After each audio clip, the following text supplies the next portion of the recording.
Hello and welcome to another YouTube only Smash Accept podcast. I'm your host, Michael Royer. You can find me on Twitter at Dynasty FF. Joined as always by the one, the only FFSnoog. How you doing today, brother? Doing good, Dad. Rise and shine. 8:30 in the morning. We're ready to talk ball. Yeah, exactly. And today what we're going to talk about is the new Dynasty top 12 wide receivers. I mean, we have some rookie wide receivers have been added to the mix. So we wanted to come at you guys and really just let you know who you guys should be investing in, the tiers that we have, and go from there. So my first guy, without any shadow of a doubt for me, is still Justin Jefferson. He's borderline in a tier of his own. We've moved him into a tier of the top three. JJ McCarthy adds a little bit more longevity. We had that little bit of a worry there of, if Kirk Cousins leaves, what's going to happen. But Justin Jefferson has just been the best wide receiver we've seen, period. So he's my wide receiver one, without a shadow of a doubt. He's a first round super flex startup pick. I'm smashing him with my wide receiver one. Yeah, I'll make it nice and easy here with my wide receiver two, Jamar Chase, tied to elite quarterback in Joe Burrow, best rookie season ever as a wide receiver. I mean, he put up 13 touchdowns, 1,400 yards. He's had a floor of like wide receiver 12 in PPR with missing games the past 3 years. So he's an elite wide receiver tied to an elite quarterback. Let's make this nice and easy and get to the next one. Yeah. This is an area where you could argue that Jamar Chase could be the wide receiver one because he's tied to Joe Burrow. You could argue that my guy here at 3 could be the wide receiver one because Ceedee Lamb is in the prime of his career. He's still young. He's got tied to Dak Prescott. And you could say that his path to targets, I could see him easily leading the NFL in targets this year, easily leading the NFL in yards. I think Ceedee Lamb is still a screaming buy because a lot of people still have him as their wide receiver 3, but I think he's worthy of that wide receiver 1 conversation, and in startups you see all of these guys, and I'm glad that the wide receiver resurgence has come in because you see all 3 of these guys going in the first round where they belong because they're your hammers, they're your guys that are going to, give you longevity in your roster, and that's our clear cut tier 1 for us is those 3 guys. And if you can get anything on top of the other, we talk about that a lot. If you can get Lamb in a second for Jefferson, you do it. You go ahead and you get whatever you can on top to insulate these guys. Ceedee Lamb is going to smash in 24. Yeah. Starting the next tier, we got Amon-Ra St. Brown. Nice and easy. 4 years, $120 million contract, 77 guaranteed, tied to Jared Goff. He's the head of that elite system and that elite offense, back-to-back 100-plus reception seasons. Mm-hmm. Finishes the wide receiver 3 last year with like 350 fantasy points. So he's a go-to guy. He's a target hog. He's that Jarvis Landry on steroids type of wide receiver. He gets a bump in full PPR formats. Half PPR, I definitely take some of these other guys over him. Full PPR, though, wide receiver 4 for me. If there's one guy that I think could move into tier 1 by next year, is my wide receiver 5, and that's Marvin Harrison Jr. And a lot of people are going to say, well, Dad, that's crazy to put a wide receiver this high. I mean, this is the closest thing to Calvin Johnson that we've seen, and now he's tied to Kyler Murray. Okay, this is a match made in heaven. He could easily get 120 targets year 1, and I think we're going to see him be a borderline wide receiver 1. Snoog, if he passes 1,000 yards, 7 touchdowns, which I think is easily in the realm of possibility, he's going to, with his age, with his pedigree, with his draft capital, is going to emerge into that tier 1 for me. And I think he's the cheapest of the options right now. At 102 in your rookie draft, you got to smash Marvin Harrison Jr. Yeah. And with the next pick, this is my wide receiver 6. This is the guy, if you followed me, if you followed the Smash Dynasty podcast, he's been my guy since forever. Garrett Wilson, 23 years old, back-to-back seasons with 150-plus targets, 80 to 90 receptions and 1,000 yards. To do that in that Jets offense with Zach Wilson and the Monkey Puppets is pretty impressive. I mean, this is a guy, elite talent, elite draft capital, top 10 pick. He finally, hopefully, we pray to the fantasy football gods that we get to see him and Aaron Rodgers tear it up this season. If that happens, he's finishing top 5.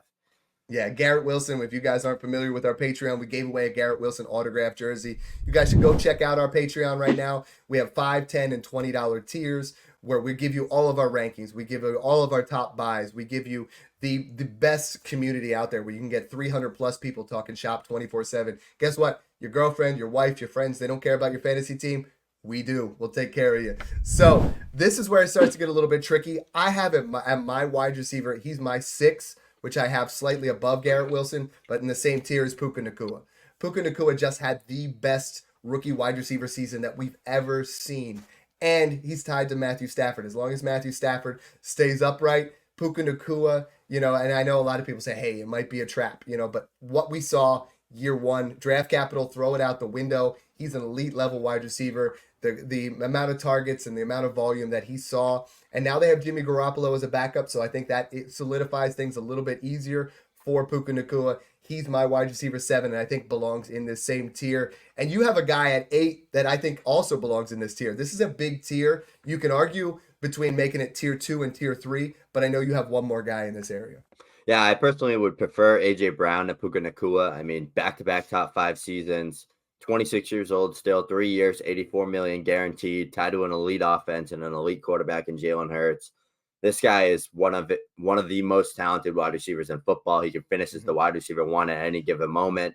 He's QB proof. Like, he can do anything with anybody. That's the only thing that separates him from like a Puka. Is I'm nervous what Puka is going to be without a Stafford, a guy that's 37 years old, has like multiple injuries, shoulder injuries, elbow injuries.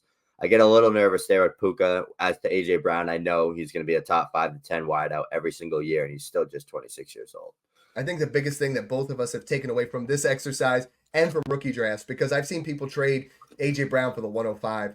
A.J. Brown is arguably the biggest wide receiver buy there is. People are starting to try to discount him. There's been a wide receiver age cliff at 28, 29. People are trying to get out of that at 26. A.J. Brown will be turning 27. He's in the prime of his career, tied to an elite offense. So, A.J. Brown is a absolute smash buy. Go out there and get AJ Brown. If you can tear down, and I think there are a lot of scenarios where you could get AJ Brown for Puka, or you could get AJ Brown plus, and kind of work yourself that way. One more guy that I have in that tier, very close to Garrett Wilson, very close to AJ Brown and Puka Nacua, is Malik Neighbors. So you talked about Garrett Wilson already.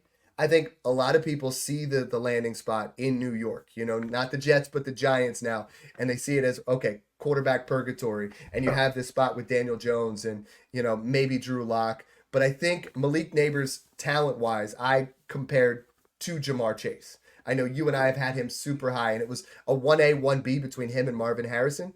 Now, all of a sudden, people are starting to move him down and say he's closer to Rome Odunze, which I do not believe. I think Malik Neighbors is an elite-level talent. I think we see a Garrett Wilson floor from him.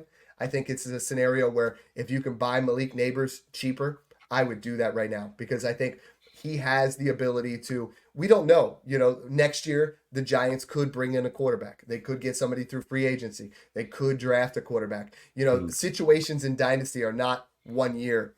We're talking about a long-term career. I could easily see him getting 140 targets on a team that's going to be in negative game script all the time. He's elite. Don't, if you can buy him on the discount, take it. Don't sell on a discount because I see a lot of people really trying to move off Malik Neighbors in your rookie draft.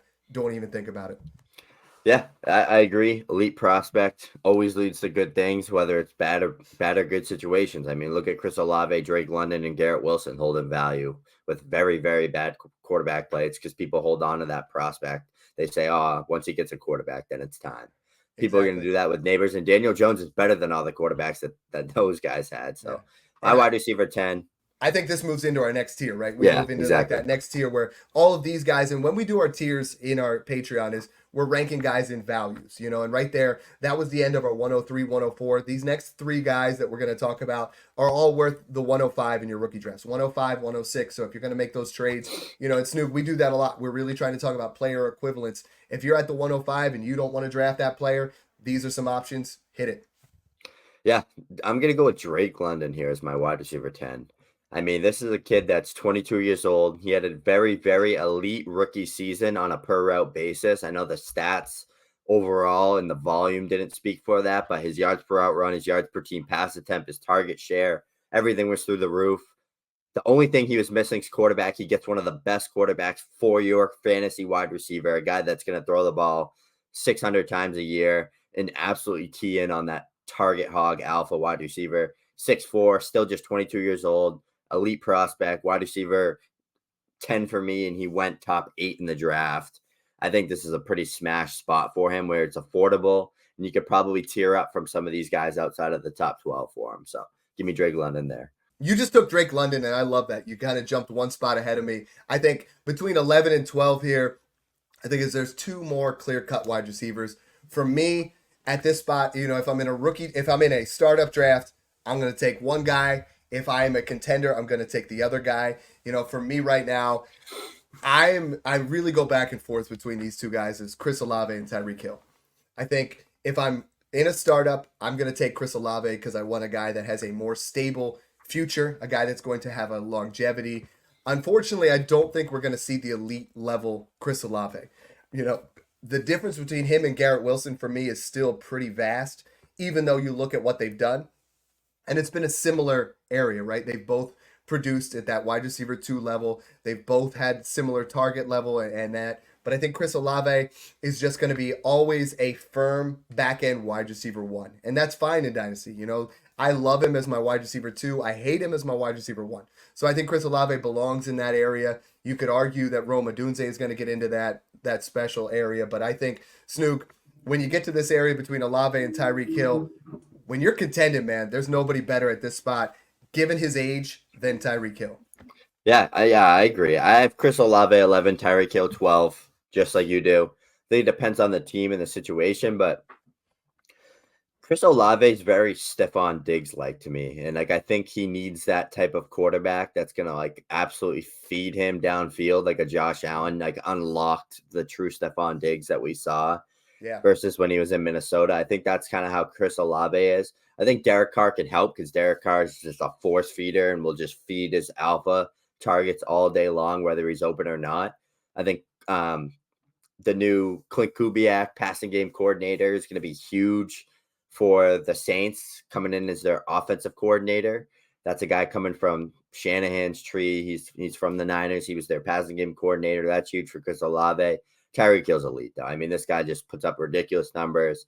He's trying to break that 2,000-yard record. There was some rumors about him retiring when he was in his, 2025, 2026. I don't know if that's true. He could just be gaslighting it, but can't go wrong with either of these guys here. I lean Chris Olave just for the age and the value in fantasy football, though. Yeah, and what I got to end here with is right now, you look at the next tier, and they're all starting to get in that 25, 26 range, which is great for Dynasty. But guys, for their trade value, it's not. I mean, you look at Ayuk, Smith, Waddle, DJ Moore, Michael Pittman, and I think Odunze is the next guy to jump into that area. I think George Pickens has some elite level upside, but I think Rome Odunze is that guy that's going to be rising into that top 12 sooner than later. So if you guys like this kind of content, make sure you guys go in, you hit the subscribe button, check us out, Smash Accept on all of your major podcasts. Also, Smash Accept Patreon. Right now, we are doing so many great things with your rookie drafts, with your startups. We got you start to finish. So make sure you guys check that out. Thanks again for tuning in and enjoy the process.